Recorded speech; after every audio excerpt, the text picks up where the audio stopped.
Y celebrar la resurrección de nuestro Salvador. Amén. Bienvenidos, y es un gran gozo y una gran alegría poder estar aquí esta mañana en la casa del Señor, con los hijos del Señor, celebrando la grandeza de nuestro Señor Jesús. Así que, hermanos, feliz día del Señor y feliz día de resurrección. Cada domingo celebramos la resurrección de nuestro Señor Jesucristo, pero hoy en particular el calendario nos empuja a celebrarlo. Así que permíteme exhortarte y animarte que como cristianos nosotros podamos enseñarle al mundo qué es lo que hace un cristiano cada día de su vida. Amén. Celebrar que el Señor Jesús ha resucitado. Aprovechamos esta oportunidad entonces para simplemente recordarnos y recordarle al mundo quién es nuestro Señor. Él vive, reina y volverá por su iglesia. Amén. Espero que estén muy agradecidos por lo que Dios está haciendo, por lo que Dios ha hecho y por lo que Dios seguirá haciendo. Celebramos que Él resucitó de entre los muertos y está sentado a la diestra de Dios Padre. Y qué bueno que hoy podemos recordar ese día, como cantábamos, glorioso ese día, que el Señor Jesús resucitó de entre los muertos. Y qué bueno que podemos recordar su victoria sobre la muerte y el pecado. Y qué bueno que podemos recordar que hay esperanza para los que han nacido y creído en ese Señor y Salvador. Amén. Quiero invitarte a ir a Marcos 16. Estaremos meditando en el Evangelio de Marcos. Y antes de leerlo, vamos a orar pidiéndole al Señor dirección, guía, poder escuchar su palabra con nuestros corazones y poder responder ante ella con total humildad. Y antes de leer la palabra de Dios en Marcos 16, 1 al 8, vamos a orar. Padre, te agradecemos el enorme privilegio que tenemos esta mañana de congregarnos, Señor, que tenemos este gran privilegio de celebrar tu nombre, Señor. Y eso es lo que hacemos, Señor, cada día en nuestra vida. El hecho de que tú resucitaste de entre los muertos, Señor. Han venido a cumplimiento las promesas, Señor, como la redención, la salvación, la vida eterna. Sabemos, Dios, que aquellos que confían en ti, Señor, serán levantados de entre los muertos. Sabemos que aquellos que confían en ti, Señor, podrán estar contigo en tu presencia por toda la eternidad. Y hoy celebramos, Señor, ese cumplimiento, Señor, esa verdad tan grande que sostiene nuestras convicciones. Y gracias, Dios, porque podemos celebrarte a ti, Señor. Pero realmente, Señor, esto es lo que hacemos día a día en nuestra vida, celebrar a aquel que venció la muerte y el pecado. Gracias, Dios, y venimos en humildad ante ti, escuchar tu palabra y someternos ante ella y cumplir, Señor, lo cual tú nos has llamado a hacer en base a la resurrección de Jesucristo. En tu nombre oramos, amén y amén. Quiero invitarte a que vayamos a Marcos, capítulo 16, versículo 1 al 8. Estaré leyendo la palabra de Dios y lo haremos con total reverencia, honrando al Padre, al Hijo y al Espíritu Santo. Pasado el día de reposo, María Magdalena, María la madre de Jacobo y Salomé compraron especies aromáticas para ir a ungir el cuerpo de Jesús. Muy de mañana, el primer día de la semana, llegaron al sepulcro cuando el sol ya había salido. Y se decían unas a otras: ¿quién nos removerá la piedra de la entrada del sepulcro? Cuando levantaron los ojos, vieron que la piedra, aunque era sumamente grande, había sido removida. Entrando en el sepulcro, vieron a un joven sentado al lado derecho, vestido con ropaje blanco, y ellas se asustaron. Pero él les dijo: no se asusten, ustedes buscan a Jesús el Nazareno, el que fue crucificado, ha resucitado, no está aquí. Miren el lugar donde lo pusieron. Pero vayan y digan a sus discípulos y a Pedro: Él va delante de ustedes a Galilea. Ahí lo verán, tal como les dijo. Y saliendo ellas, huyeron del sepulcro, porque un gran temblor y espanto se había apoderado de ellas. Y no dijeron nada a nadie, porque tenían miedo. Amén. Es la inerrante palabra de Dios. Hay un antes y un después de la resurrección. Los que creemos en Jesucristo sabemos que que Dios ha hecho una obra de transformación en nuestras vidas. En 1 Corintios capítulo 15, versículo 14, dice así la palabra de Dios: y si Cristo no ha resucitado, vana es nuestra predicación, y vana también la fe de ustedes. Entonces no hay un antes y un después. El hecho que Jesucristo resucitó entre los muertos, podemos afirmar con tal convicción de que lo que hacemos hoy aquí no es nada en vano. Si Jesucristo no hubiera resucitado, dice el apóstol Pablo, sería vana tu fe. Versículo 17 de 1 Corintios 15, y si Cristo no ha resucitado, la fe de ustedes es falsa, todavía están en sus pecados. Entonces también los que han dormido en Cristo están perdidos. Si hemos esperado en Cristo para esta vida solamente, somos de todos los hombres los más dignos de lástima. Pero gloria a Dios por la resurrección de Jesucristo, porque eso nos recuerda hoy que Jesús venció la muerte y el pecado, pero también que nuestra vida no es en vano. No estamos perdidos, ya no somos más dignos de lástima. Ya no estamos perdidos, tenemos esperanza y esperanza viva, estamos libres del pecado, por lo que el Señor Jesucristo ha hecho en la cruz del Calvario y por su resurrección. Significa que Dios está satisfecho, el precio fue pagado, la deuda fue saldada, ya no hay más condenación, dice el apóstol Pablo, porque Cristo resucitó dentro de los muertos. El apóstol Pablo proclama en 1 Corintios 15, 54 y 55, devorada ha sido la muerte en victoria. ¿Dónde está, oh muerte, tu victoria? ¿Dónde, oh sepulcro, tu aguijón? La verdad es que hay muchas razones por las cuales celebrar hoy. Y hoy nos concentramos en la resurrección de Cristo, porque esta nos recuerda la aplastante victoria de Jesús sobre la muerte y el pecado. Piensen en eso, iglesia, por un momento, porque sin Cristo y sin la resurrección nosotros carecemos de sentido. Nuestra fe no es vana. El hecho de levantar nuestra voz, exaltar su nombre, no es en vano. Nuestra fe tiene un sólido sustento y se sustenta en la resurrección de Jesucristo. Eso es lo que cambia completamente el panorama entre una religión muerta y vacía y una creencia viva. Esto es lo que aparta el cristianismo ortodoxo de cualquier otra creencia en el mundo, la resurrección de su Señor y Salvador. La resurrección nos recuerda la aplastante victoria de Jesús sobre la muerte y el pecado. En Lucas 24, 4 al 6 dice: ¿por qué buscan entre los muertos al que vive?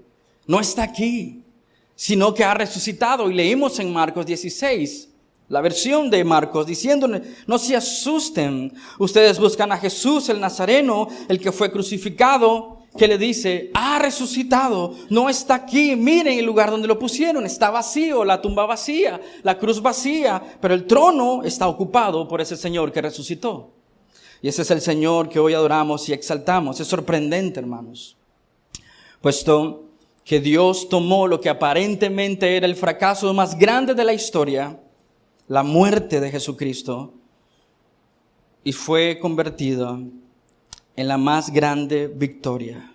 Lo que parecía ser la mayor derrota es hoy la más grande victoria sobre la muerte y el pecado. De hecho, el apóstol Pablo en Romanos 11, pensando en el plan de Dios, en la salvación de Dios, él dice: oh profundidad de las riquezas y de la sabiduría y del conocimiento de Dios, cuán insondables son sus juicios e inescrutables sus caminos. ¿Quién ha conocido la mente del Señor? Qué brillante, qué asombroso. Salvar por medio de la cruz, salvar por medio de la muerte, dar vida por medio de la muerte y su resurrección.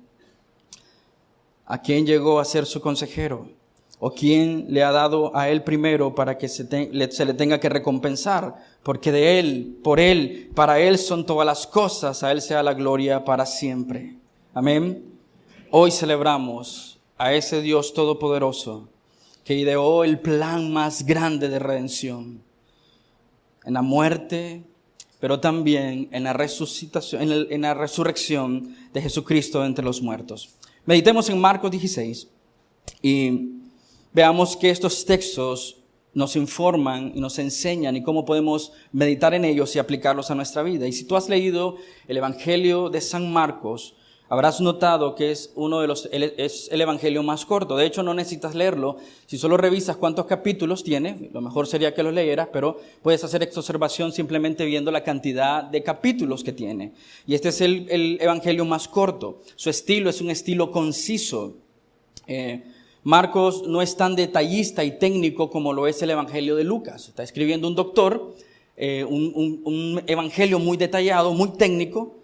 Tampoco es tan específico como lo es el evangelio de Juan. Y no tiene la estructura tan elaborada como la tiene el evangelio de Mateo. Pero Marcos tiene algo especial, es conciso, ¿no? Es decir, él va al grano.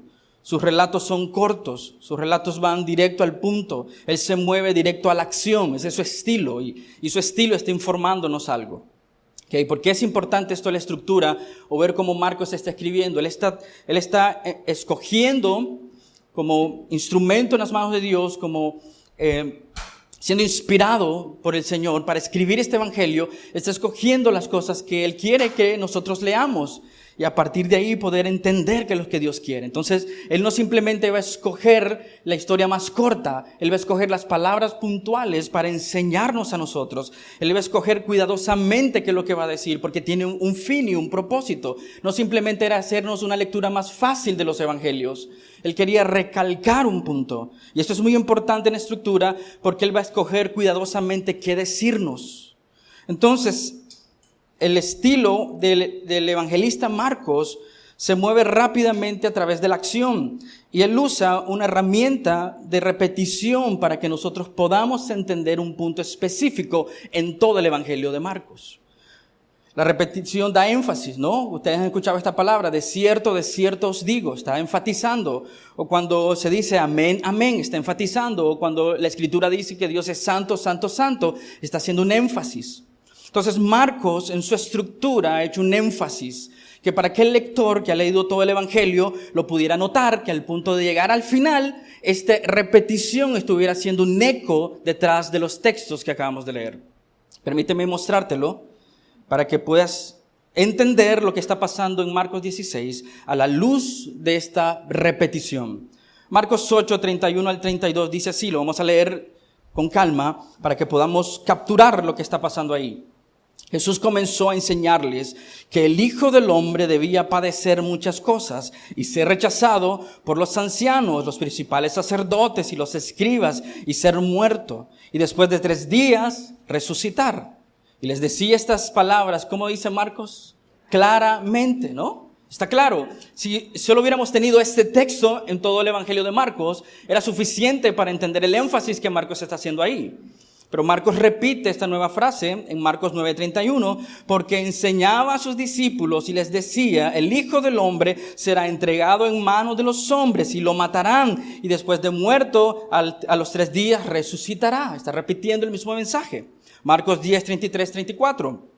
Ahora, subimos a Jerusalén y el Hijo del Hombre será entregado a los principales sacerdotes y a los escribas y lo condenarán a muerte y lo entregarán a los gentiles, se burlarán de él y le escupirán, lo azotarán y lo matarán y 3 días después, ¿qué dice?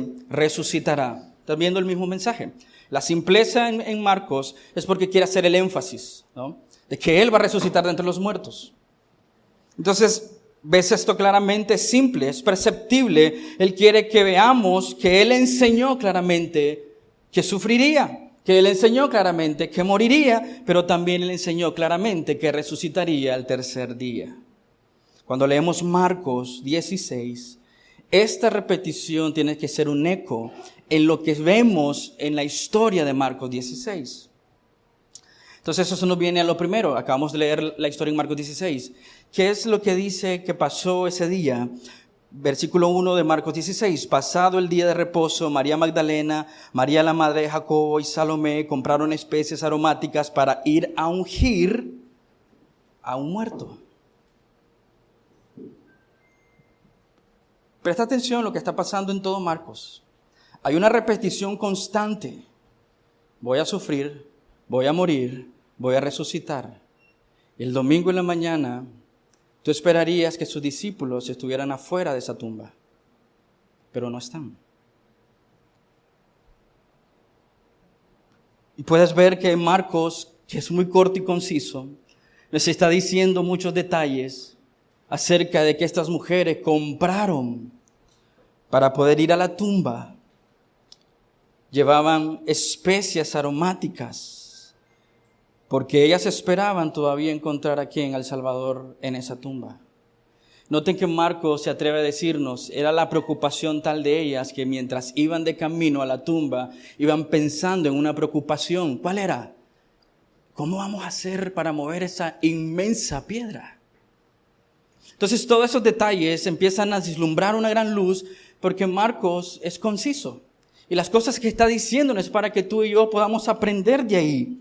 Podamos preguntarnos, al menos las mujeres iban a ungirlo, ¿dónde están sus discípulos?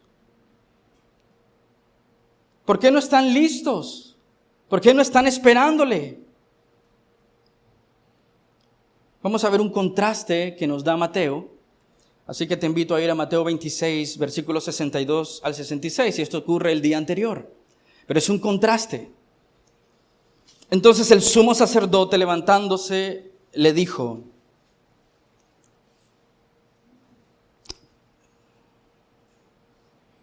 perdón, no es el texto, permíteme. En Mateo 26, dice así: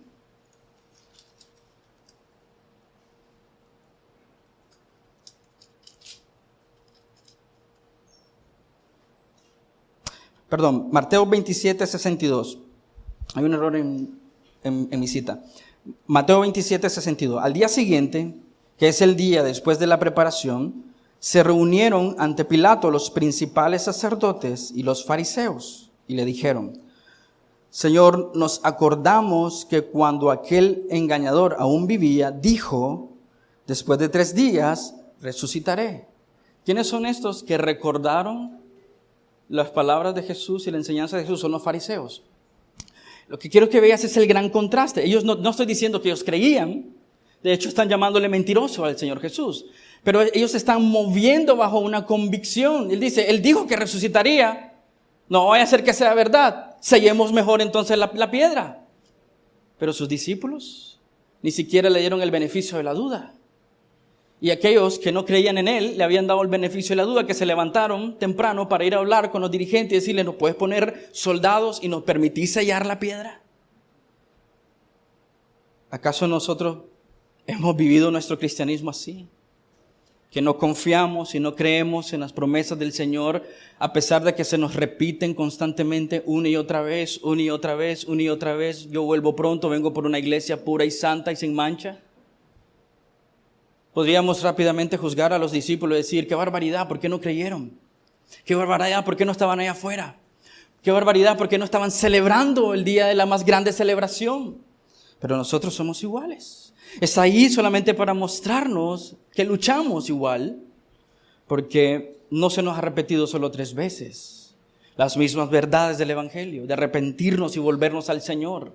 Constantemente se nos dice, pero sin embargo, ni siquiera damos el beneficio de la duda a las palabras del Evangelio del Señor Jesús.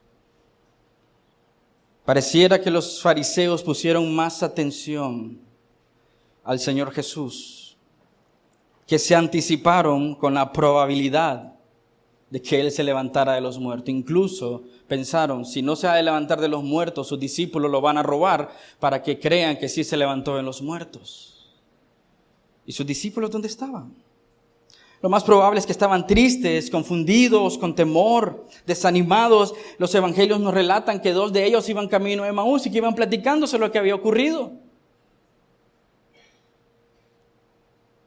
Van hablando de lo trágico de aquel día, van hablando del suceso tan grande en la cruz, del gran maestro que era Jesús, pero habían olvidado que Él había dicho que resucitaría. Lo que quiero que veas y el punto que quiero resaltar es que sus discípulos no están buscando al Señor Jesús en la resurrección. ¿Por qué? Permíteme sugerirte algo. La cultura griega, que es probablemente la cultura que más había influenciado a los judíos en ese tiempo, generalmente tenía un tipo de escepticismo hacia la resurrección.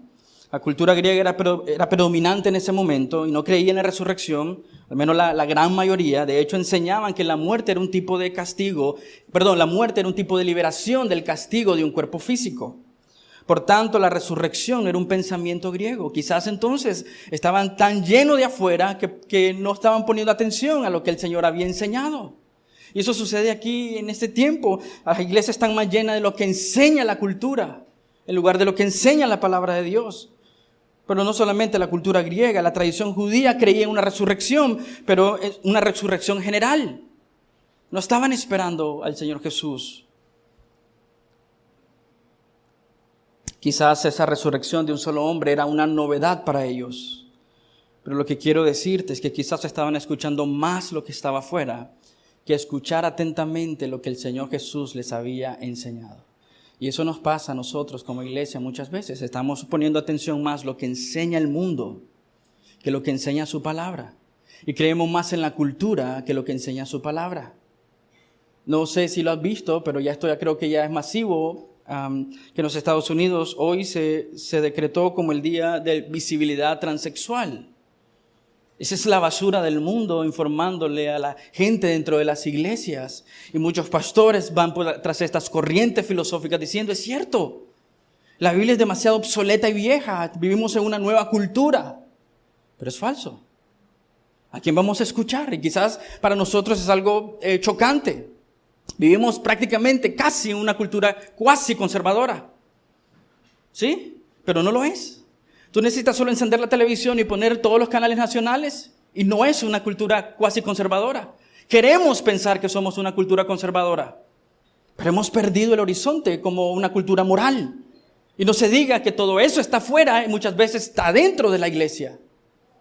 Y no permitimos a Dios que informe nuestra mente y nuestro corazón. Podríamos decir, y hice esta pregunta a mis hijos, ¿por qué los discípulos no estaban esperando a Jesús? La respuesta de mis hijos fueron esto: no creyeron, no tuvieron fe, perdieron de vista a Jesús, no confiaron en sus promesas y sus palabras. Y dije, wow. Seamos un poco más sensibles. Podemos ser demasiado duros, ¿no? Si yo te hubiera preguntado eso, quizás me hubieras dicho eso, o quizás otras cosas más fuertes, más duras. Pero no pierdas de vista, acaban de perder brutalmente a su maestro. Hay dolor de por medio, ¿no? Hay sufrimiento, son personas que están lidiando con la muerte. Como quizás muchos de nosotros hemos lidiado y a veces lidiamos mal, ¿no? Y pasa lo mismo, perdemos de vista al Señor, perdemos confianza en el Señor, luchamos con las promesas de Dios porque estamos lidiando con la muerte. Humanamente es imposible lidiar con la muerte.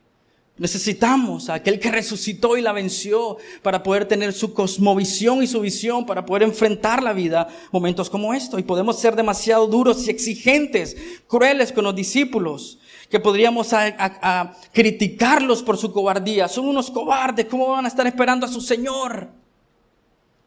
Podríamos rasgarnos nuestras vestiduras diciendo, Señor, ¿por qué no te esperaron? Son unos ingratos, infieles. Y se nos olvida que ellos solo son una muestra de nosotros.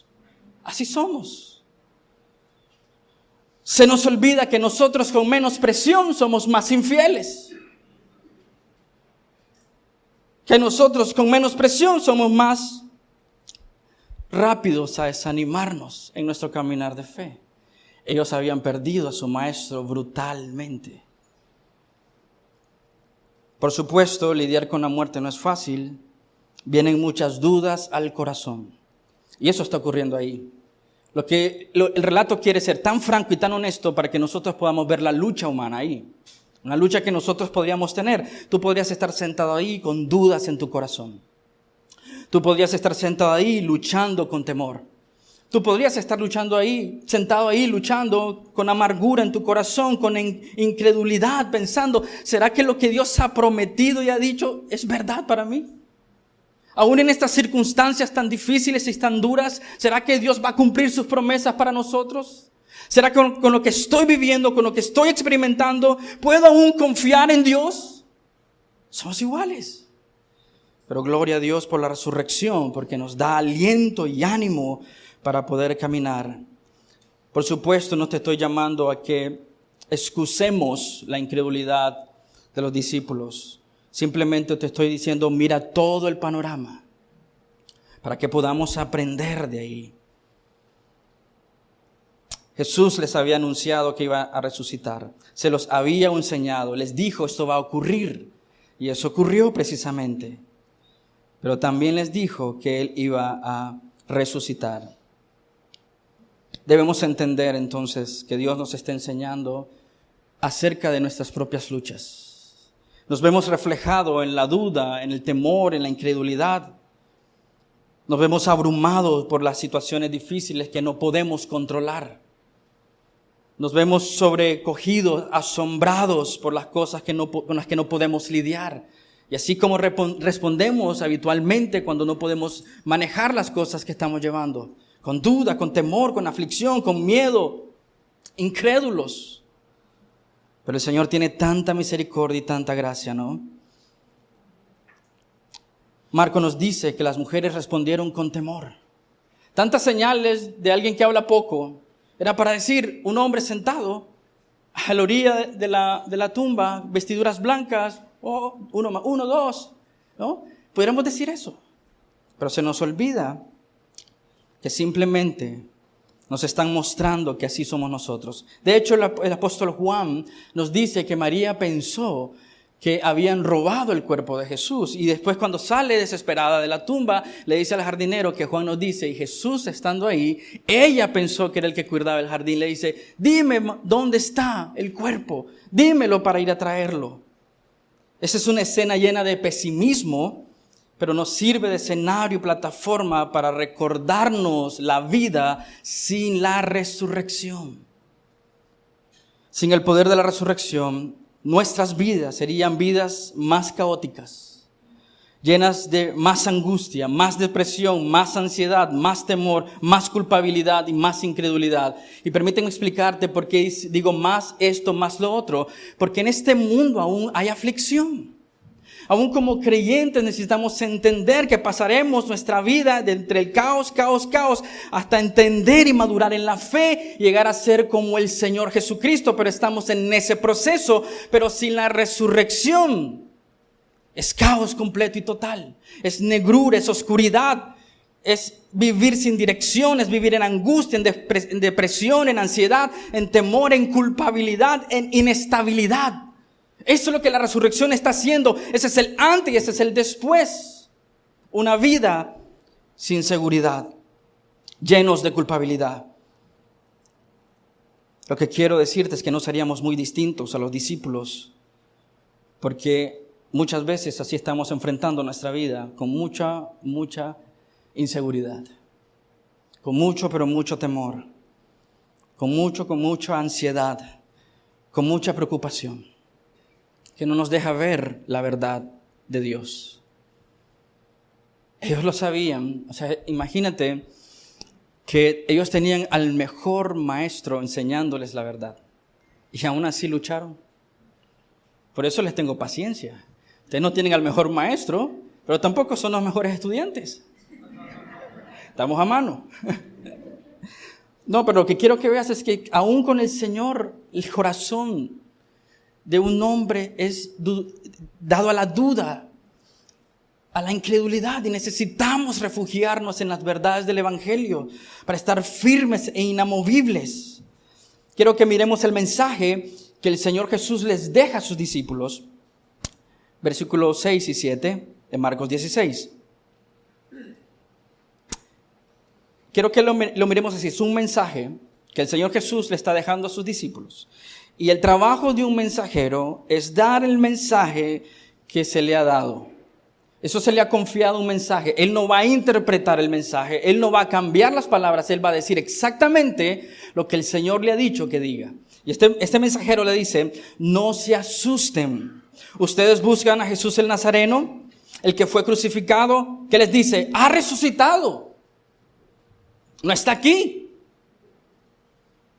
Esto debería explotar la mente de estas mujeres.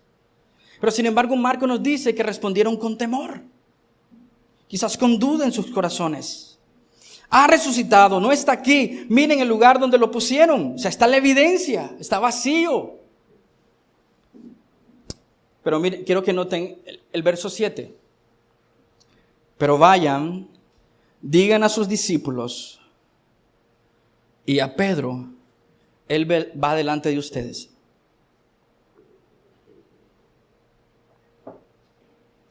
Él va delante de ustedes a Galilea. ¿Qué dice? Ahí lo verán, tal como les dijo. Piensen en las circunstancias nuevamente. Piensa en lo que es dicho en este mensaje.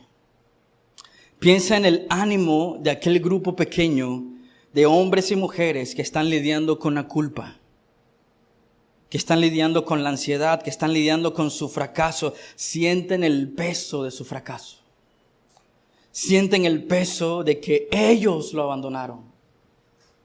Sienten la lucha, sienten la tristeza, le fallaron al maestro, lo abandonaron. Piensen en la sensación de insuficiencia con la que están lidiando. La falta de valía que pueden tener en ese momento. ¿Cómo es posible que hicimos eso? La decepción de aquel grupo de hombres y mujeres, seguidores de Jesús. Piensen en la carga que están llevando precisamente en ese momento. ¿Acaso estas simples palabras no serían palabras de ánimo y sería un mensaje liberador? Vayan, que quiero reunirme con ustedes. Ha resucitado, Él vive y quiere reunirse con nosotros. Pongámonos en el lugar de ese grupo de hombres y mujeres cargando con la culpa. O pongámonos nosotros en el lugar de los que fueron traicionados y abandonados. ¿Cómo hubiéramos reaccionado nosotros ante el abandono de nuestros amigos? ¿Cuál hubiera sido nuestro mensaje para nuestros amigos? Diciéndoles, me abandonaron, no me creyeron, me dejaron solo, qué cobardes fueron, qué infieles fueron, qué necios fueron, qué testarudos fueron. ¿Acaso no se les había dicho que iba a resucitar? Por supuesto, nosotros no íbamos a resucitar así. Lo que quiero decirte es que nosotros hubiéramos dado un mensaje de queja, restregándoles el pecado y el error. Quiero que notes la diferencia, porque lo que hay aquí es un mensaje de gracia. Es un mensaje de amor. No les está diciendo, apártense de mí, pecadores. Apártense de mí ustedes que fallaron. Apártense de ustedes de mí que dudaron de mí. Y no le dice, ¿saben qué? Y díganle a Pedro que no lo quiero ver. No dice eso. No dice eso. ¿Qué dice? No se asusten. Ha resucitado. Miren, ya no está el cuerpo ahí. Vayan y díganle a sus discípulos que Él va delante de ustedes. Como les dijo, quiere reunirse con ustedes. ¿No ves la gracia y la misericordia ahí? ¿Cuánta gracia podemos ver aquí? Sería justamente humano recriminar las fallas de sus discípulos. Pero en cambio lo que notas es un mensaje de gracia y amor y preocupación. No se asusten, no teman, no se preocupen. En la resurrección de Jesús podemos experimentar la gracia de Dios.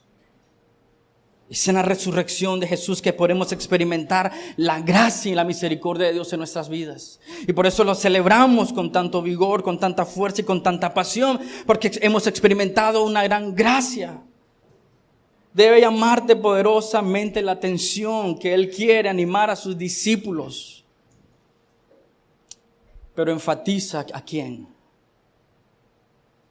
Si Jesús hubiese dicho, hubiera dejado este mensaje, dile a mis discípulos que quiero hablar con ellos y quiero estar con ellos, no sería tan poderoso el mensaje de la gracia si no menciona a aquel que lo negó 3 veces.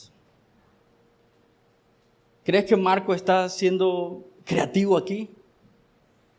Quiere que tú mires, que cuando lo leas puedas percibir el sabor de la misericordia y la gracia. Dile a mis discípulos que vayan, que no teman, que he resucitado. Díselo también a Pedro.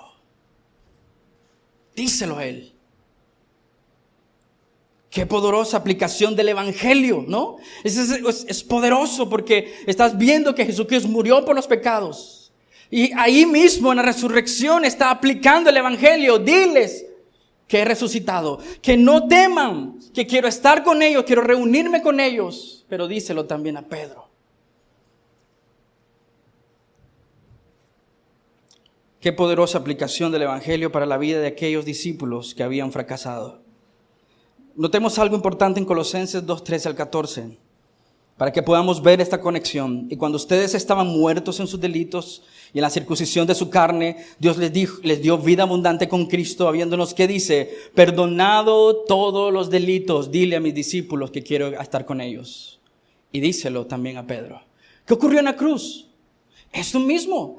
Todos nuestros delitos y todos nuestros pecados habían sido perdonados. ¿Por qué? Porque dice el verso 14, habiéndolo cancelado el documento de deuda que consistía en decretos contra nosotros y que nos era adverso, lo ha quitado de en medio clavándolo en la cruz. Y él le dice a sus discípulos que han fallado, que han pecado contra Dios mismo, vamos, quiero verlos, no teman, quiero comunión con ustedes. Díselo también a Pedro. ¿Cómo se sentiría Pedro esa mañana? Si tú has leído los relatos, dice que ese hombre lloró amargamente.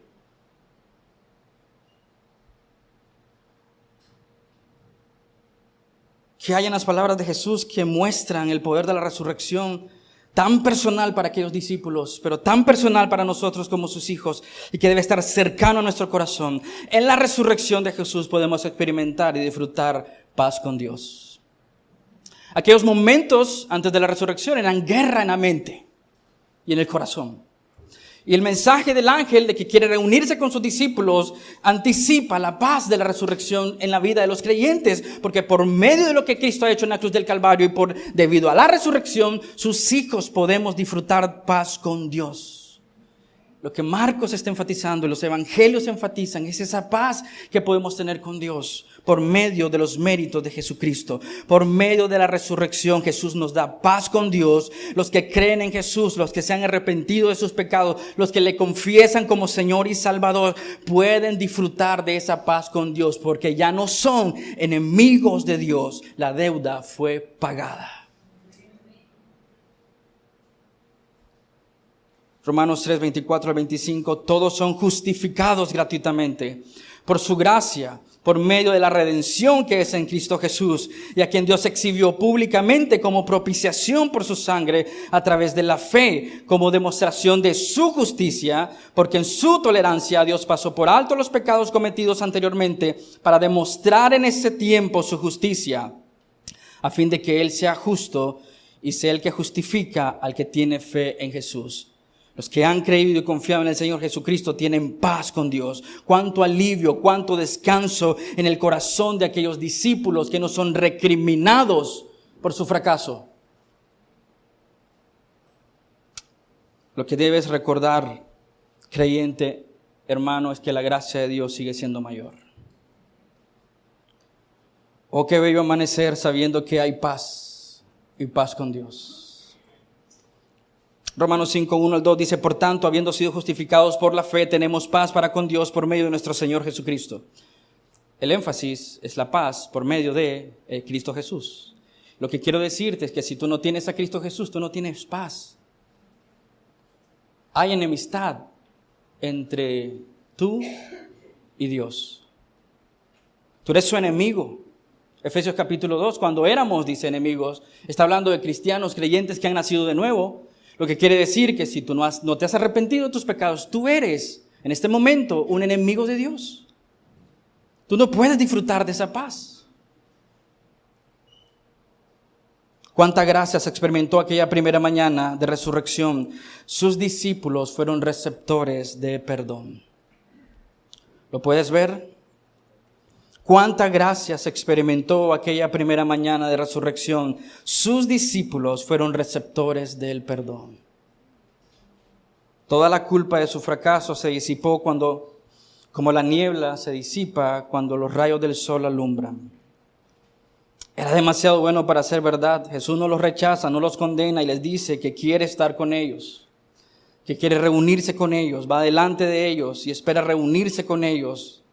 Jesús les mostró perdón en la resurrección, perdón y reconciliación. no los trató como enemigos, los trató como sus hijos, como sus amigos. Juan nos dice en el capítulo 21 del Evangelio de Juan que la carga de Pedro era tan grande su culpa, que él regresó a pescar. ¿Recuerdan esa historia? Juan 21. Y Jesús se aparece en la orilla y quiere hablar con ellos. Ahora, no quiero que mires esta pesca de Pedro como algo casual. Está en su contexto del más grande fracaso de Pedro. Significa que Pedro está contemplando regresar ¿a dónde? De donde había salido. Ser un pescador. Él no simplemente está tratando de relajar su mente. Nos está informando algo más. Está luchando con su propio corazón. Está luchando con su fracaso. Como muchas veces nosotros nos enfrascamos en la lucha en lugar de ver al Señor. Nos enfrascamos en la crisis en lugar de ver al Señor. Y Pedro está lidiando humanamente con su fracaso. Y se va a pescar. Y tenemos esta maravillosa interacción entre Jesús y Juan. Juan 21, 15 al 17. De hecho, Jesús les prepara el desayuno a la orilla de ese mar. Cuando acabaron de desayunar, Jesús dijo a Simón Pedro: Simón, hijo de Juan, ¿me amas más que estos? Él no le está diciendo si le ama más que los demás discípulos. Es una referencia. ¿Me amas más que lo que estás haciendo? ¿Me amas más que lo que estás haciendo hoy? ¿Cuántas veces le preguntó Jesús eso? 3 veces. Meditemos un poco, ¿por qué? Bueno, ¿recuerdas que te dije el énfasis? Generalmente si iba a escribir algo que quería ser enfático, al menos 3 veces. Y podemos decir que esta mención de Jesús de ¿me amas? ¿Cómo respondió Jesús? Pedro dijo: sí, te amo, Señor. Y voy a ver eso un poco más adelante, pero él le dice: ¿me amas? Sí, te amo. ¿Me amas? Sí, te amo. ¿Me amas? Sí, te amo. Las 3 veces Jesús le respondió ¿cómo? Apacienta, alimenta, pastorea. ¿A quiénes? Mis ovejas. Entonces, pienso yo que hay un doble discurso aquí, porque está enfatizando el cuidado de sus hijos. Pedro, ¿me amas? Sí, te amo, maestro. Entonces, alimenta a mis ovejas. Ahí está el énfasis. Alimenta a mis ovejas, apacienta a mis ovejas, pastorea a mis ovejas, cuida a mis ovejas. Pero también podemos decir que el Señor Jesús le pregunta 3 veces, porque 3 veces fueron las veces que Él lo negó. Y 3 veces Jesús quería afirmar el propósito por el cual había amado a Pedro. No lo llamó a pescar, al menos no peces. ¿Cuál era el trabajo de Pedro? Pescador de hombres. Y el Señor Jesús tiene tanta compasión de este Pedro miserable que está luchando con cobardía y le dice: Pedro, si realmente me amas, ve y alimenta a mis ovejas.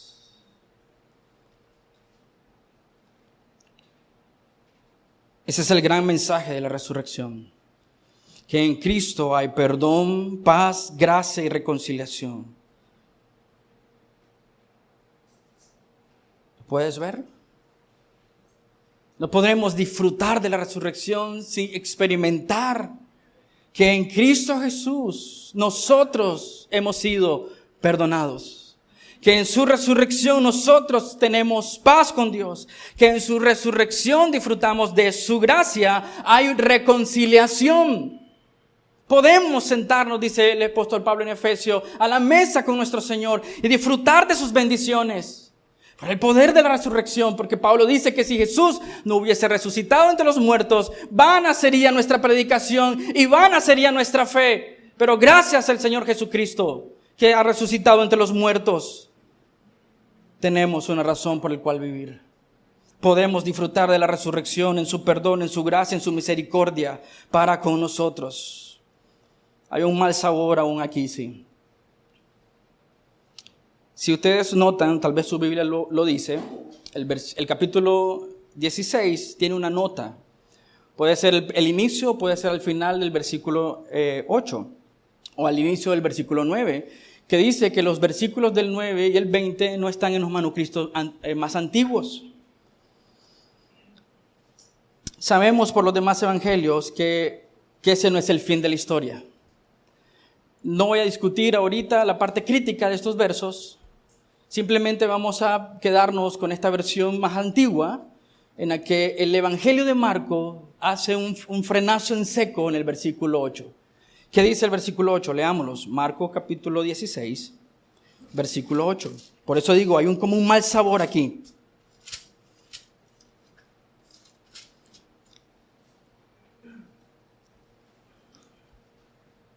Y saliendo ellas, huyeron del sepulcro, porque por un gran temor y espanto se había apoderado de ellas.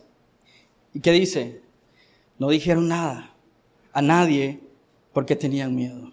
Okay, ahí termina el Evangelio, según la versión más antigua, ¿no? Hay razones por las que aún se incluye, pero no voy a discutir eso hoy. Si tienes la duda, me la preguntas después. Pero sabemos por los demás evangelios que ahí no acaba la historia, ¿no? Sabemos que María va y cuenta y es animada a poder llevar el mensaje a sus hermanos con ánimo, y ella va y les dice, y sus discípulos todavía luchan. Tenemos el testimonio de Tomás, que no creía en Jesús hasta que le fuese mostrado las heridas en las manos. Pero sabemos también por los evangelios que ellos son enviados a predicar y proclamar el evangelio. Tenemos el fin en Mateo 28, de vayan y hagan discípulos a las naciones. Tenemos todo ese contexto, pero ¿por qué Marcos se detiene ahí? ¿Será que se le acabó la historia? O dijo, no, ya demasiado. De hecho, él está presuponiendo algo, porque todos los evangelios están circulando. Él sabe cómo termina la historia. Pedro se la informó. Él conoce quizás las versiones de los evangelios circulando al mismo tiempo. Y quizás no escrito, pero el punto de este relato está circulando como verbalmente. O sea, la gente sabe lo que ha ocurrido. Permíteme decirte por qué podemos inferir que esta historia termina ahí y cuál es el punto de Marco. Lo que Marco está haciendo al hacer este frenazo en seco es involucrarte en la historia. Es decirte, y María iba llorando con temor. Y cierra el telón Marcos. Y el spotlight o la luz alumbra hacia la audiencia. ¿Qué harás tú? ¿Qué vas a hacer? ¿Vas a seguir caminando con miedo sabiendo que el Señor ha resucitado? Y todo lo que ha hecho según los evangelios, solo piensa en la forma en cómo está escrito y decir, no, y María estaba con miedo y huyó y no quería hablar porque tenía miedo, y se cierra el telón. Y la luz se enciende en el auditorio que escucha esto para decirles, la historia continúa en aquellos que han nacido de nuevo, que pueden salir y hablar sobre las enseñanzas de este evangelio para la gloria de su nombre. Y eso es lo que la resurrección hace. La resurrección no compila un montón de gente observadora. La resurrección no compila un montón de gente moralista. La resurrección lo que hace es levantar un ejército de proclamadores que no corren con temor, sino con astucia, con valor, con coraje, proclaman a aquel que se levantó entre los muertos.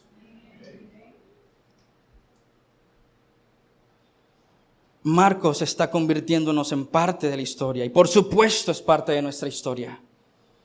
La historia de la vida, de la enseñanza, de la muerte y resurrección, la historia de la gran comisión, nuestra misión, la misión de los discípulos se ha convertido en nuestra misión, y nosotros retomamos donde Marcos pone el punto y seguimos. Eso es lo que Marcos quiere enseñarnos hoy. La resurrección de Jesús nos recuerda, hermanos, que aún hay trabajo por hacer, pero también hay unos puntos suspensivos ahí, porque quiere decirte, Marcos, que lo mejor está por venir. ¿Okay? Quiero sacar esa estúpida idea de que tienes que vivir tu mejor vida ahora. Eso es lo más anticristiano que podrás escuchar. No se trata de vivir tu mejor vida ahora. Se trata de que podamos glorificar a Dios con nuestra vida, sabiendo que lo mejor está por venir. estar en su presencia. La resurrección de Jesús nos recuerda que aún hay mucho por hacer, pero también nos recuerda que nuestro trabajo y nuestra vida no es para esta vida, ni esta tierra, ni esta era. Esperamos nuevos cielos y nueva tierra. La mejor está por venir, no está aquí. Y si hemos creído esa mentira del mundo, deséchalo, porque eso no es el evangelio. No estoy diciendo que no podemos disfrutar esta vida y deleitarnos en esta vida. De hecho, ese es el secreto de la vida cristiana, deleitarse en el Señor, aunque todo se esté cayendo. Pero lo que quiero recordarte, iglesia, que lo mejor no está aquí, en un mundo lleno de maldad y oscuridad, un mundo caído. De hecho, el apóstol Pablo nos dice en Romanos que el mundo gime por lo que está por venir. Hay una esperanza mayor, y eso es lo que Marcos está haciendo aquí con su énfasis en seco. Hay algo que hacer, pero hay algo más que esperar. Entonces, mi pregunta para ti: ¿cómo estás viviendo a la luz de la resurrección de Jesucristo? Y permíteme terminar con este texto. 1 Corintios 15, 51 al 58. Piensa en eso. Lo mejor está por venir. Así que les digo un misterio. No todos dormiremos, pero todos seremos transformados. En un momento, en un abrir y cerrar de ojos, a la trompeta final, pues la trompeta sonará y los muertos resucitarán incorruptibles. Es imposible en nuestra lucha diaria que tú puedas vivir tu mejor vida ahora, porque lo mejor está por venir. Cuerpos incorruptibles, nosotros seremos transformados. Aún estamos entre Romanos 6, 7 y 8, luchando con nuestra carne, luchando con nuestras dudas, ¿no? Seguimos siendo como estos discípulos en esa mañana, dudando de las palabras, dudando de las promesas, dudando de su enseñanza. Pero cuánta misericordia nos recuerda ver hacia la cruz y su resurrección, porque en ella tenemos misericordia, gracia y perdón para nuestros pecados. Y se requiere arrepentimiento. Lo que Juan hace en Juan 20, 21, al enseñarnos sobre la crisis de Pedro, es mostrarnos el arrepentimiento, porque él está diciendo: Pedro, ¿me amas? Alimenta a mis ovejas. ¿Y qué es lo que hace Pedro? Hechos capítulo 1, se levanta con poder de Dios y empieza a predicar el evangelio. Gráficamente se está diciendo: arrepiéntete, vuélvete de la manera en cómo vives y sígueme. Se regresó a pescar y el Señor le dice: no es ahí donde te quiero. Una vuelta de su vida pasada a lo que Dios quiere. Versículo 53, porque es necesario que esto corruptible se vista de incorrupción y esto mortal se vista de inmortalidad. Pero cuando esto corruptible se haya vestido de incorrupción y esto mortal se haya vestido de inmortalidad, entonces se cumplirá la palabra que está escrita: devorada ha sido la muerte en victoria. ¿Dónde está, oh muerte, tu victoria? ¿Dónde, oh sepulcro, tu aguijón? El aguijón de la muerte es el pecado, y el poder del pecado es la ley. Pero a Dios gracias, que nos da la victoria por medio de nuestro Señor Jesucristo. Por tanto, mis amados hermanos, estén firmes, constantes, abundando siempre en la obra del Señor, sabiendo que su trabajo en el Señor no es en vano. Lo mejor está por venir. Y su nombre es Cristo. ¿Tú le estás esperando? ¿Les estamos esperando como sus discípulos le esperaban el domingo de resurrección? Lamentándonos en lugar de tener esperanza viva.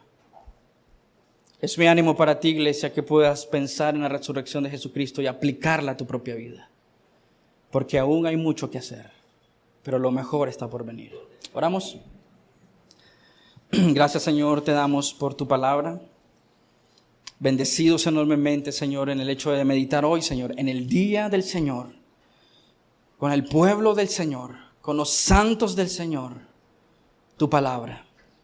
Meditando, Señor, que luchamos constantemente, pero también, Dios, los que hemos confiado y creído en ti, Señor, hemos venido a un Dios lleno de misericordia y bondad. Como tu palabra enseña en Hebreo, Señor, uno que se compadece de nosotros y nos empuja, Señor, a arrepentirnos y volver nuestra manera egoísta y malvada de vivir, aún en nuestra duda, y poner nuestra esperanza y confianza en ti, Señor. Llenos del poder de tu palabra y de tu Espíritu, para la gloria de tu nombre. Señor, aún estamos en un mundo caído, aún estamos luchando, Señor, con tantas cosas y mentiras en el mundo. Todo contra tu palabra, contra tu iglesia, contra tu evangelio. Pero, Señor, nuestra mirada está en la eternidad. Cuando estemos reunidos, Señor, como un solo cuerpo, adorándote a ti en espíritu y en verdad. Lo que hacemos hoy, en parte, Señor, solo vislumbra y anuncia lo que tu iglesia hará por toda la eternidad, alabarte por lo que eres, por lo que has hecho. Así que, Señor, prepara nuestros corazones para proclamar tu evangelio con denuedo. Aún hay mucho que hacer, pero nuestra mirada puesta hacia la eternidad, donde pasaremos contigo, donde ya no habrá más lágrima ni dolor, porque tú, Señor, estarás ahí con nosotros por toda la eternidad. Gracias, Padre, por tu amor y tu misericordia. Debido a esa resurrección de entre los muertos, hoy podemos celebrar juntos como un pueblo. Y en tu nombre lo hacemos. Amén y amén. Dios los bendiga, hermanos, son amados.